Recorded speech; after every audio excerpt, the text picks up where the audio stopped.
about connecting external PC to Prestigio MultiBoard in a separate video. Now let's consider two basic apps for wireless connection. The first one, mClass, allows you to create and manage a wireless class which consists of MultiBoard and Android, Windows, iOS tablets connected to it. A total number of connected students depends on the Wi-Fi router and is up to 50 devices.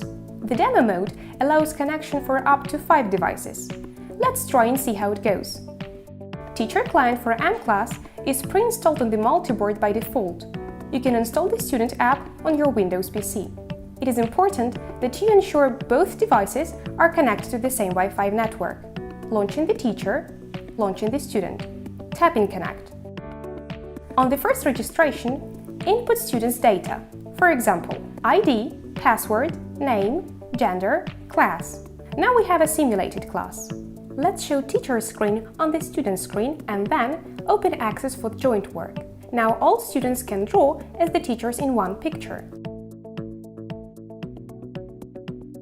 Launch a demonstration of the student screen. Without going into detail, the teacher also totally controls the students' devices. It is possible to see what they are doing, launch apps, and reboot remotely. In addition, there is a template for creating and conducting tests and collecting files.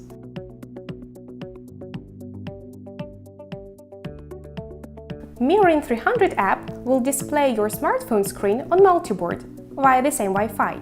The app has a 7-day trial period. When it runs out, the app can be purchased from Prestigio or on the developer's website. Installed, connected to the same Wi-Fi. Android client automatically detects device for broadcasting in one network. It's tempting to play some game, though presentations will also do. Mirroring 360 connects up to 4 devices to MultiBoard. It divides the screen into 4 parts for simultaneous demonstration. For example, to display presentations of 4 colleagues at once. The settings here are simple. Choose HD or Full HD image resolution and high or low display quality. If the Wi-Fi signal is weak, don't expect much from the app. So now we know how to connect to MultiBoard without cables, via Wi-Fi.